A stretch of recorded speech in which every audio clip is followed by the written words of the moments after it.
Bienvenidos a esta conferencia de prensa sobre las perspectivas económicas.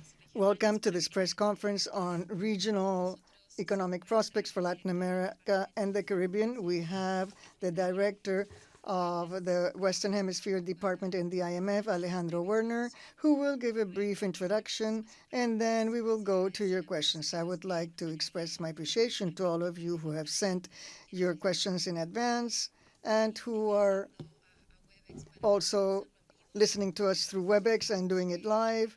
I would like to remind you that the report and the blog are under embargo. They are embargoed up to this moment. Now it's not under embargo anymore. Thank you very much, Alejandro. You've got the floor. Good afternoon. Thank you for being here with us. First of all, I hope that you are all well, that your families are safe and well, and that you're truly staying safe in these very difficult times. As we all know, the COVID-19 pandemic has hit Latin America and the Caribbean harder than other parts of the world, both in human terms. With only 8.2% of the world population, the region has had 28% of, or rather 34% of deaths and 28% of cases. The economic prospects of Latin America that we are submitting today project, as our colleague said during the World Economic Outlook, that the regional GDP in 2020 will contract by 8.1%. Contrary to other recessions, unemployment decreased, or employment decreased even more. 20% is an average in larger countries and up to 40% in the case of Peru. This is employment contraction. Now, economic activity started to rebound in May, aided by the gradual easing of lockdowns. Consumers and firms adapting to social distancing, to the new environment, social distancing, as I said, and also thanks to the sizable policy support in some countries and an improved external environment, which began showing increases in exports, an improvement in commodity prices, and an important reversal of the situation in international capital markets, where after seeing outflows during the first few weeks after the announcement of implementing lockdowns, by the second half of April, we began to see a more normal situation, greater stability, and a return of capital flows. Some countries, for instance, Brazil, Costa Rica, Uruguay, experienced less pronounced contractions, and by July were back close to their pre-pandemic levels. Other Central American countries, or other countries in Central America, they were helped by a strong rebound in remittances as of May. We should underline that the remittances, which we thought would be a channel through which the region's economies would feel the slowdown, as in other areas, basically behaved in the opposite manner. After falling in March and April, we began to see remittances rebounding and went back to the historic levels they had had in May, June, and July, with even higher levels. However, in other countries, for instance, Ecuador and Peru, we still see relatively large contractions, and the activity was still depressed during the summer this year. Obviously, the Caribbean is a region, one of the most affected in the world because of its high dependence on tourism, where tourism has basically disappeared throughout the months after the outbreak of the pandemic, and these countries are going through very difficult times. Thinking in the long term, we have seen how in various economies the fall of employment was large. A total of about 30 million jobs were lost in the second quarter of the year in Brazil, Chile, Colombia, Mexico, and Peru.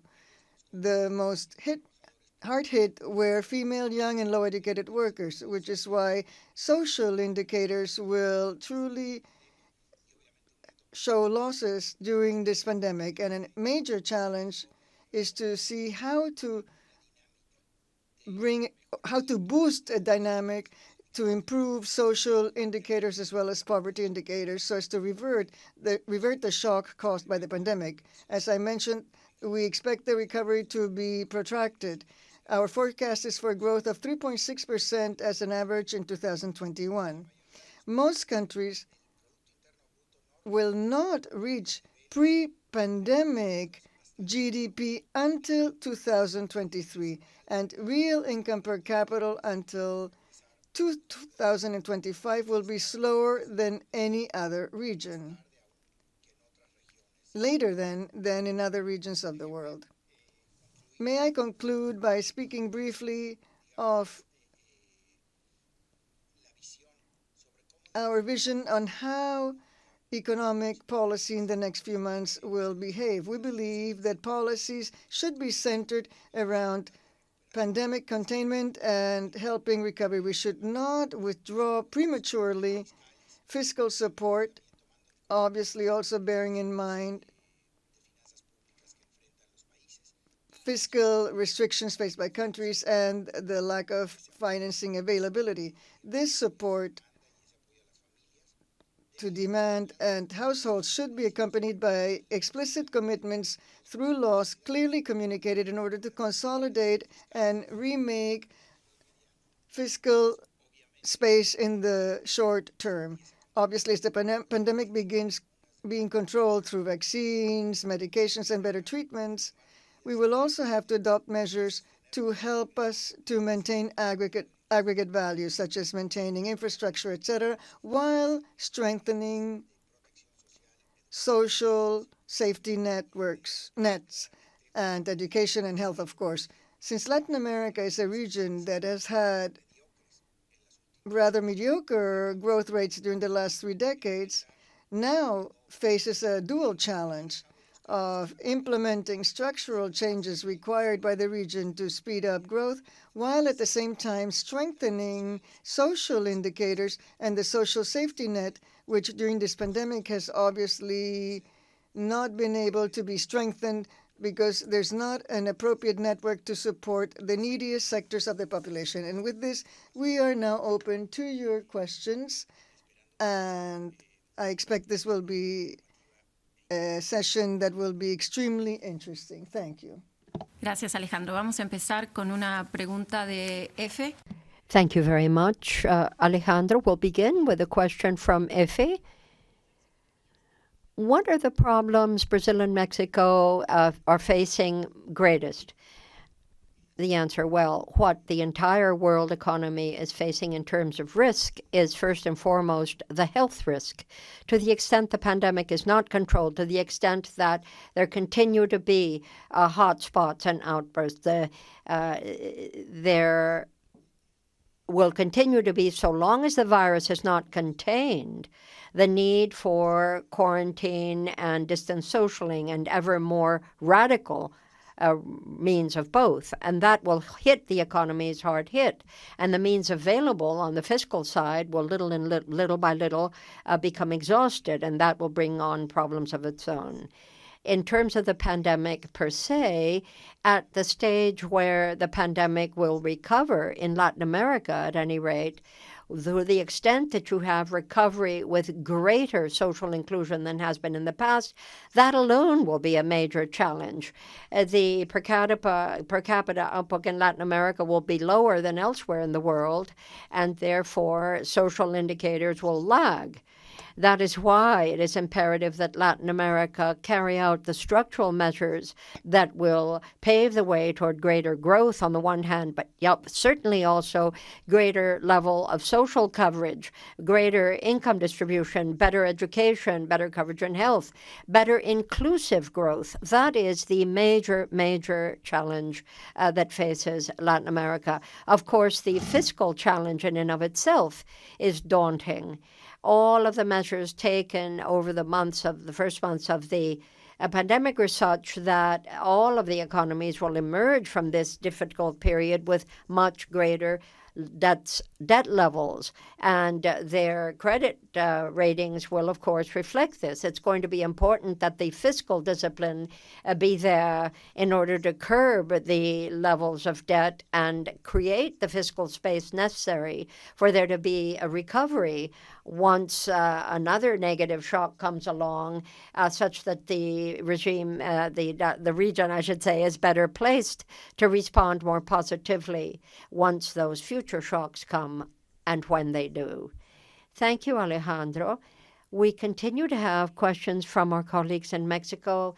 Eduardo Flores from El Universal, from El Economista and El Financiero, all are asking, what is the economic outlook for Mexico? Yolanda Morales asks, for her part, whether the economic construction and very slow recovery that you are foreseeing for Mexico will create instability for the social sectors in 21-22, and what happens in terms of the fiscal regime? What will be the impact on the economy and on public finance in general? Well, as you know, we are expecting the Mexican economy to drop by 9% this year and a recovery next year of 3.5%. The Mexican economy, with the present contraction of 9% in 2020, a minus 9%, is indubitably one of the hardest hit economies in the entire region. And we need to remember, of course, that the manufacturing sector in the U.S. is getting better. There's an uptick in sales of automobiles and uptick also in remittances being sent to Mexico. Those three rubrics will shore up the Mexican economy to an extent. So, too, the fact that we revised upward slightly the expected contraction, which was expected of 10%, which would have been a very hard hit, it's only 9%. But 9% is not nothing. The 9% contraction this year and the 3% growth next year, let's face it, means that these 2 years will have been very bad for the Mexican economy. Now, the teams that have visited Mexico virtually, I should say, found that there was an absolute need for a future tax reform, but also a more aggressive stance towards fiscal public management.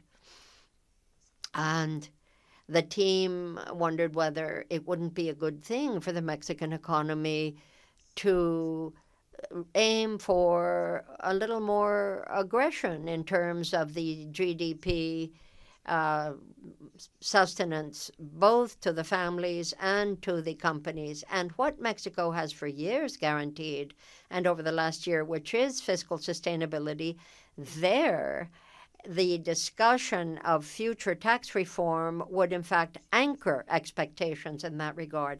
Without that future tax reform, frankly, there are a lot of alternatives. There are a lot of open windows here.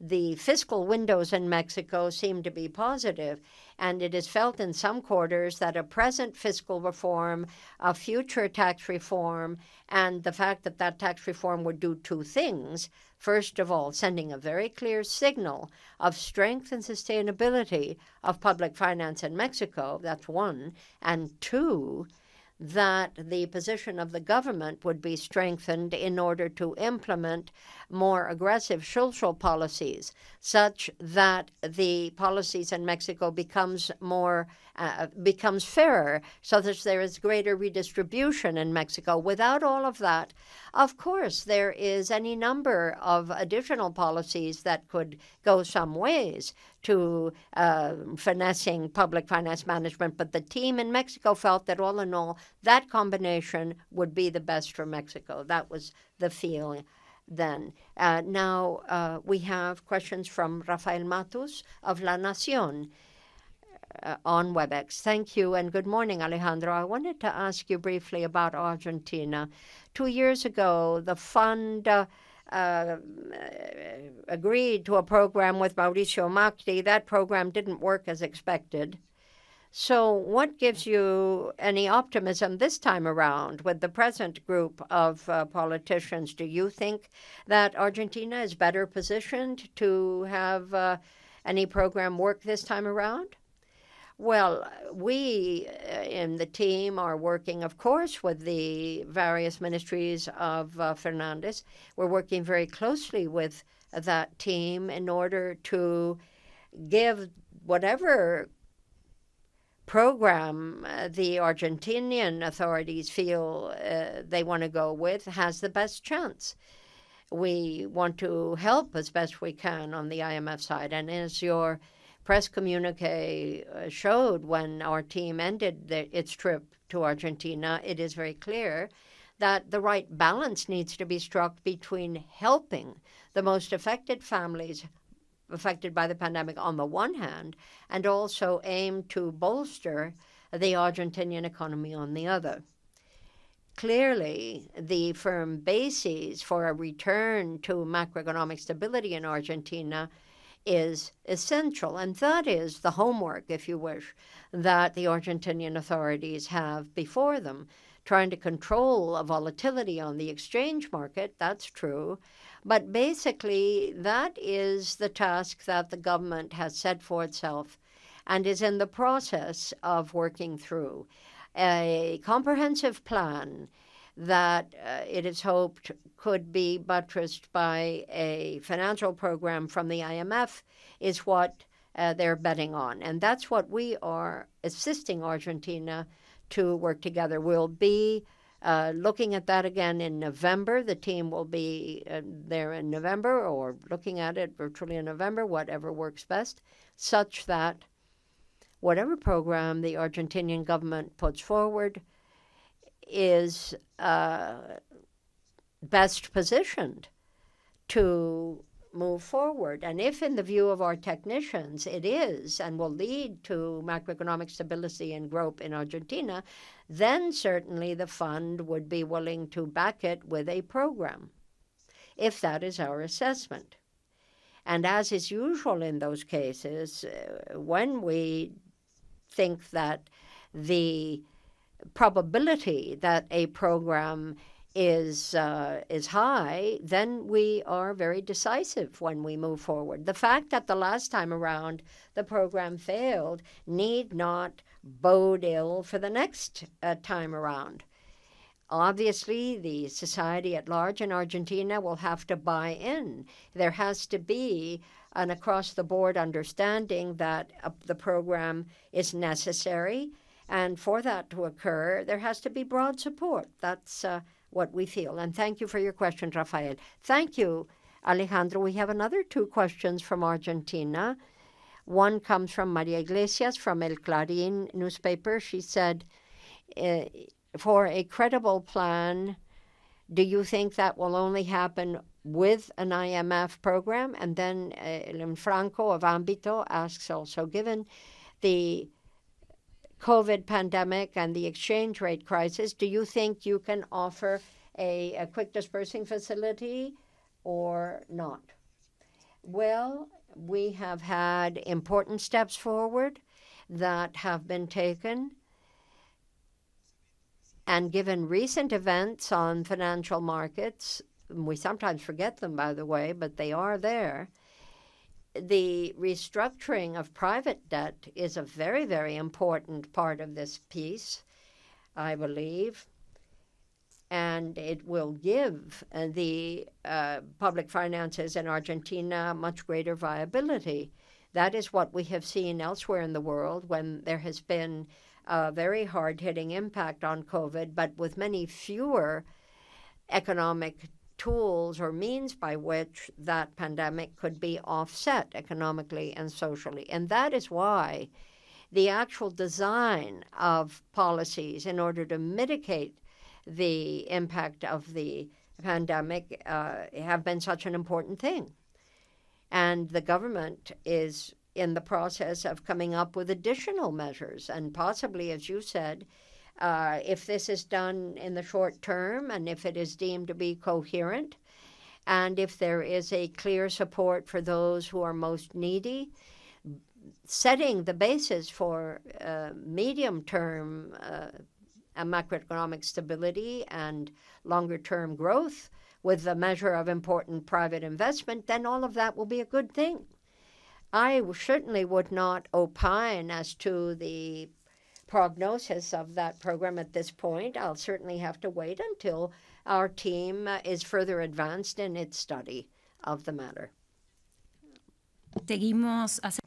Thank you, Alejandro. We switch now into English. Carol asks why the gold appreciate so much against the dollar in recent weeks. What is the fund's view on this appreciation? Look, I think the most unwise thing any economist can do is to talk about exchange rate movements. We have not been extremely good at predicting exchange rate movements in the past. I think there were, the kurda depreciated to a significant extent at the beginning of this year. Then on the back of an increase in remittances, it started to appreciate. I think there were also some regulatory changes that were behind this appreciation. And we will continue to see movements in the currency, no? But I think, the country obviously will suffer some negative impacts from a strong currency.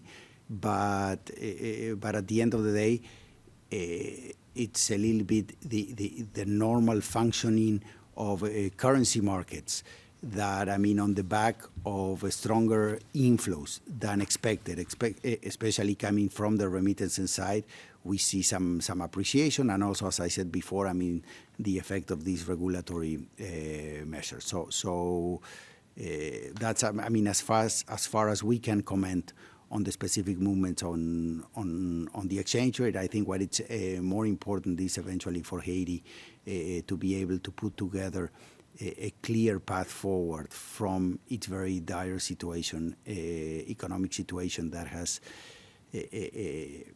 gone through in the last 2 years. Now, it will be very important for the country to come together and be able to move forward, so that they can start working for the benefit of its population. Thanks, Alejandro. We're staying in the Caribbean. Sean Cumberbatch from The Nation, Barbados, is asking, is debt relief an option for Caribbean countries faced with increased debt during the pandemic? Look, in the first stages of the pandemic, from the fund, we provided important emergency financing for the region for about $1 billion. We are continuing to work with all the countries in the region, both at the bilateral level and at the regional level, to explore possibilities to help the Caribbean countries in this, let's call it, the second stage of the pandemic, after the rapid financing instruments have been deployed. All ideas are on the table, and basically we need to find let's say, a framework for engagement that eventually will allow the region to weather the effects of the pandemic, as I said before, is one of the worst affected regions in the world. And we need to find then the financing instruments that could be, grants, financing, etc., and other types of financial assistance to support these packages. So we're working constantly with the countries. We had a very important meeting on a couple of days ago with many prime ministers from the region, with the head of CARICOM, etc. And we continue to work, and we hope that in the next few months we will see, the products of these deliberations to help the countries in the Caribbean minimize the impact of this very negative shock for the region. I think it's important to say that the region has been able to control the pandemic very, very well. But obviously, the lack of international mobility, as I said before, has significantly hampered the tourism sector, and that it's the lifeline of many countries in the Caribbean, and therefore compensating income is of the utmost importance for these countries, and we're exploring many possibilities to provide this. Thanks. Thanks, Alejandro. We have another question coming from Eric Martin from Bloomberg. He's in WebEx. Eric, please go ahead. Thank you, Maria. Thank you, Dr. Werner. Can you hear me? You can hear me okay? I can hear you, but So I wanted to confirm. I have a few questions, Dr. Werner, related to Argentina. One is whether the fund is discussing any reforms to the tax and social security systems as part of a revised program with Argentina. If so, what are the nature of the changes being discussed? As Argentina starts to ease the coronavirus lockdown, how are the fund staff and authorities monitoring the impact on prices? And lastly, the gap between the official and the parallel exchange rate in Argentina is starting to have some impact on prices in some sectors. How are you monitoring this in the context of a new IMF program, and what types of measures should Argentina take to narrow that gap? Thank you, Dr. well, I'm sorry not to get into the specifics of any of the things that you mentioned, because I mean these are part of the deliberations that our teams are having with the Argentinian authorities. I mean, we're obviously following closely the developments on the, let's say, the price system in Argentina. We're developing closely, we're following closely the evolution of public finances as well as activity, poverty, etc. And this is part of the broad discussions that we're having.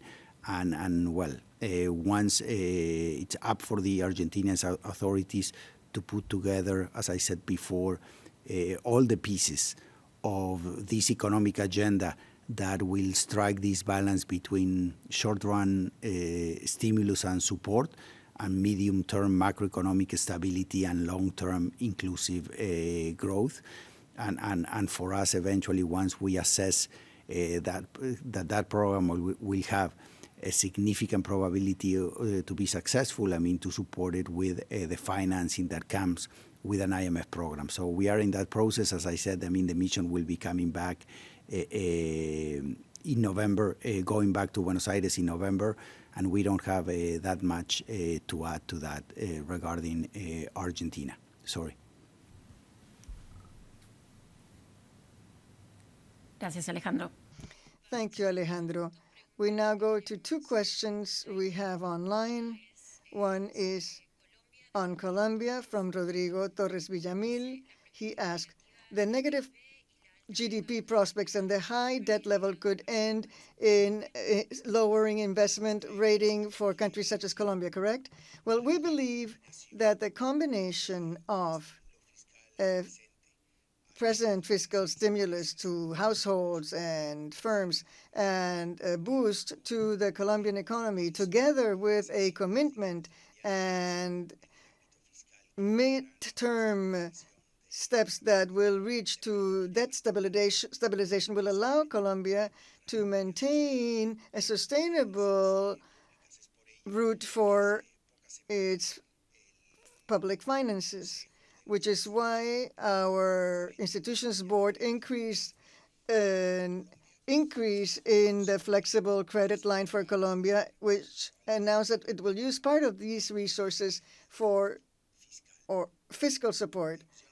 But I actually cannot issue an opinion on what rating agencies will do or will not do. But here in the IMF, we carried out a macroeconomic analysis and a solvency and sustainability analysis of the debt, of course, and our board determined that Colombia is within the group of countries that has such sound fundamentals that it can have access to the FCL, the flexible credit line, which is why from our institution we see that the public financing situation of Colombia is sound, and it is adequately using short-term support, and there's a commitment of fiscal sustainability in the medium term too.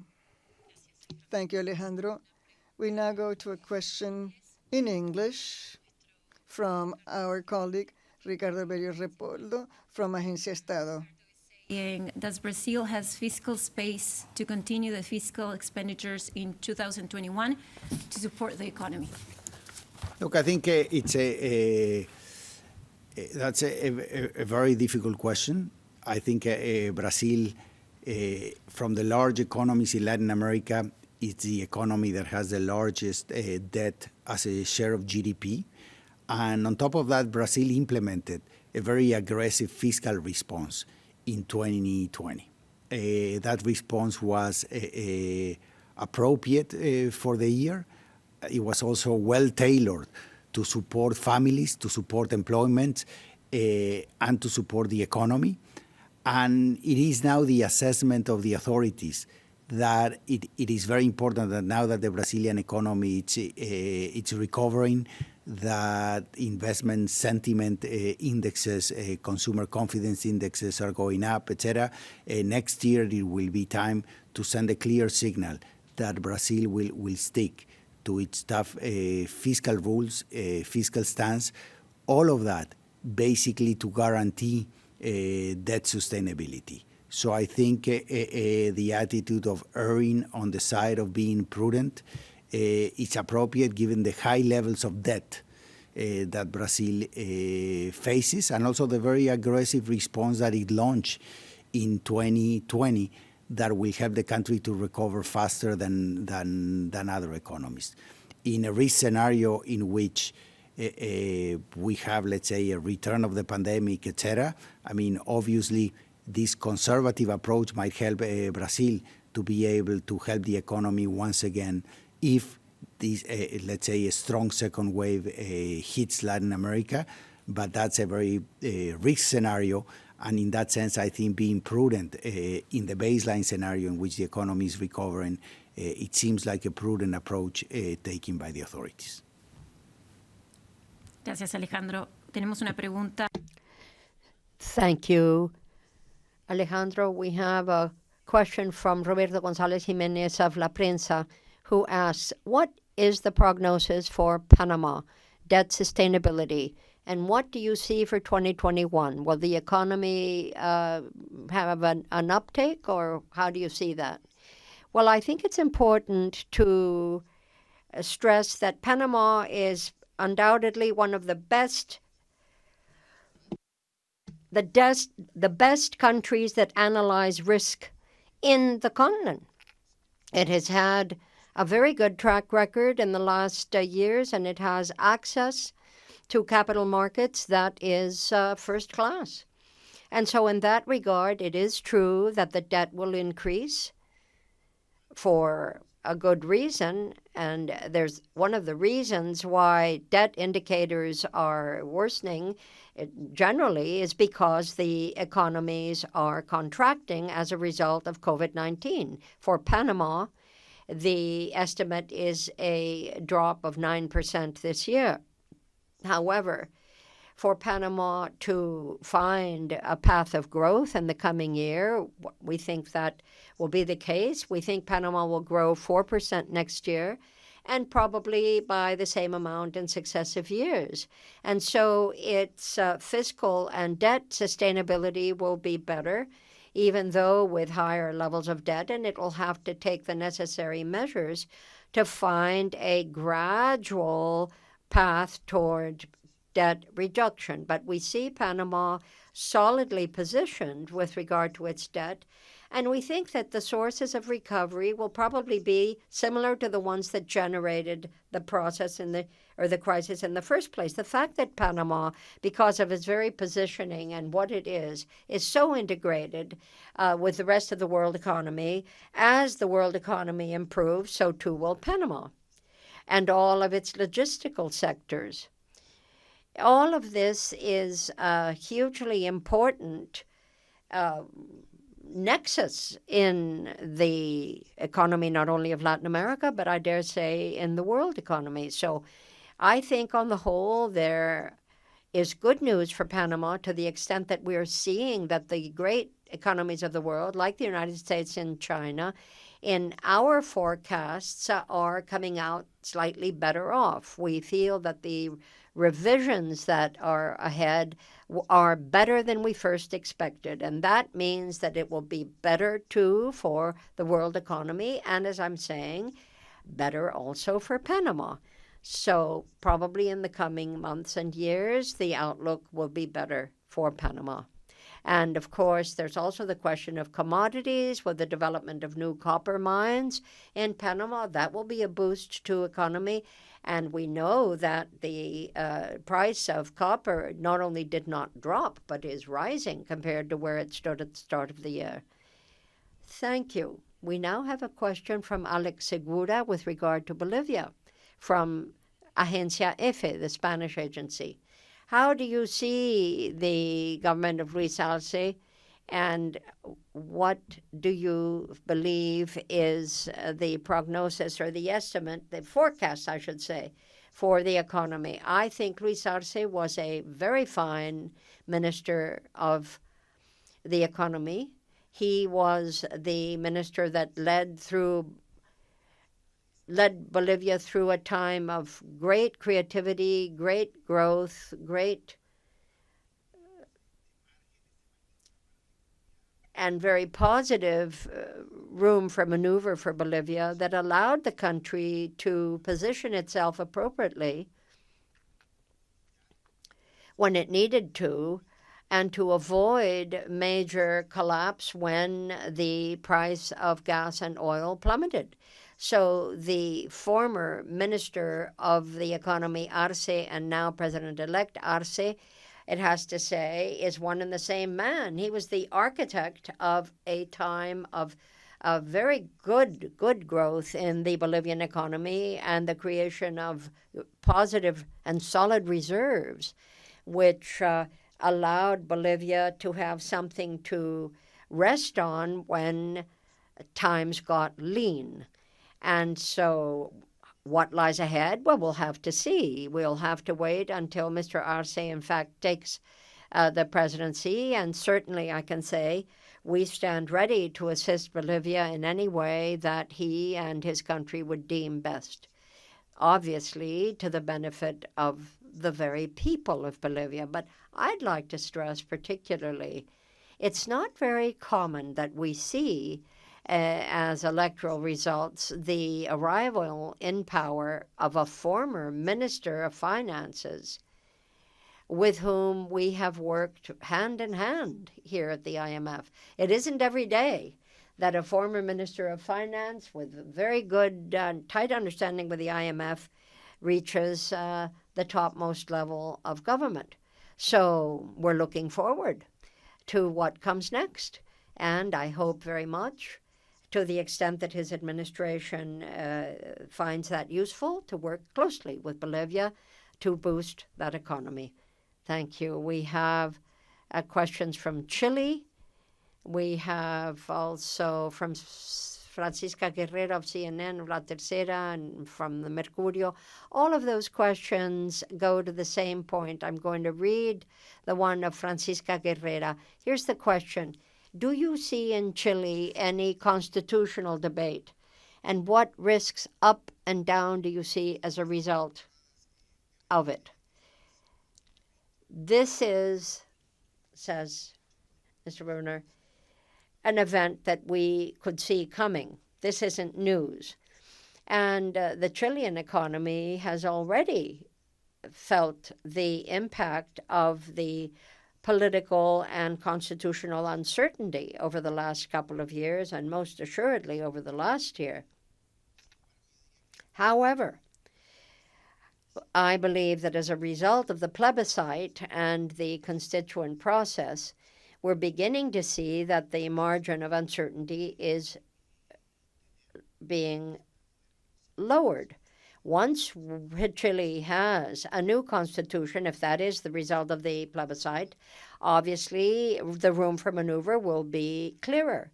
If the result of the plebiscite, which was generating uncertainty, seems to point to a period of greater stability through the drafting of a new constitution, that, of course, will be a slightly more solid outlook. I would say that this is a time, as we see it dawning, in which uncertainty will diminish. So the question was, have you included that in your forecast? The answer is yes. I don't say that we expect that the very day after the plebiscite there's going to be a major shift But we do expect that the level of uncertainty, the margin of uncertainty, will gradually diminish.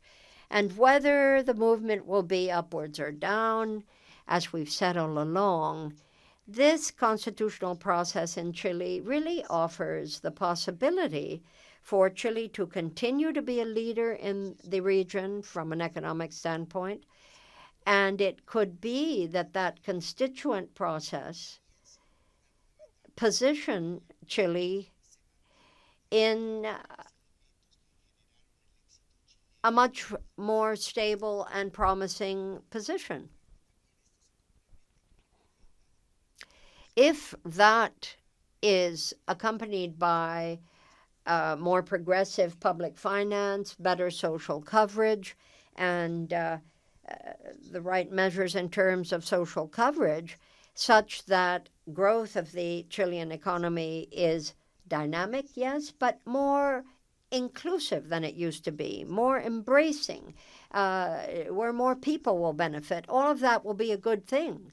And we see Chile then to continue occupying a position of leader in the region, and it could be that it may be even more so. Much will depend, we believe, on how inclusive Chile is in its social policies. And this period of risk, we hope, will lead to the emergence of social policies, but without the right macroeconomic groundwork, then fiscal and financial risks may grow. If that is the case, then Chile may move away from the model of growth and stability that has been for so long. And therefore, potential private investment and macroeconomic process may change. Because in the past, all of that fed into stability and growth. If the level of ambition of Chile is greater in the social area, then that will be one thing. But there may be risks ahead. We'll have to see. Thank you. Lastly, Fabián Discordia of Uruguay. Why do you think Uruguay has been a case of success? What is behind the success?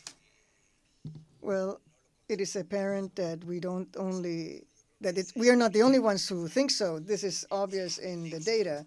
That is the success of the containment policies of the virus in Uruguay. And so we should ask maybe public health experts about that. But obviously the fact that they're empowering scientific entities to work on this and to follow the protocols and lines of action set forth by epidemiological experts and medical experts in a country where there is a social cohesion, a broad social cohesion level, also a level of credibility in authorities, and where public health decisions have not become political. All of this has led to an environment where measures designed by experts were followed by the population.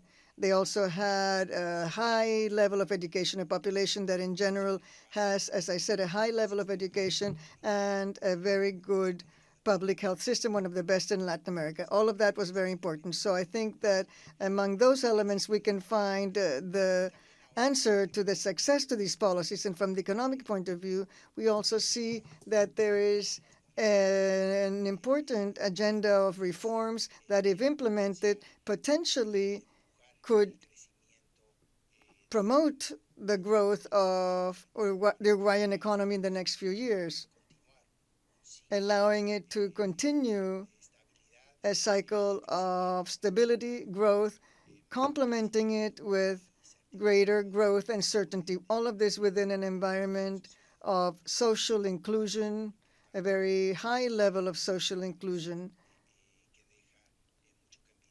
which could make many other Latin American countries jealous. So from that point of view, we have seen many aspects of the economic and social policy of Uruguay in the last few years, and now in the President Lacalle Pou's agenda. All of this shows that it's probable that the country will be very successful. And one of the things they have done is to control the pandemic well, and this has allowed Uruguay to minimize the social and economic impact of this crisis that has affected the whole world. Thank you very much, Alejandro. We can then conclude this press conference. Thank you all for following us and for having participated today. We hope you're well, and goodbye.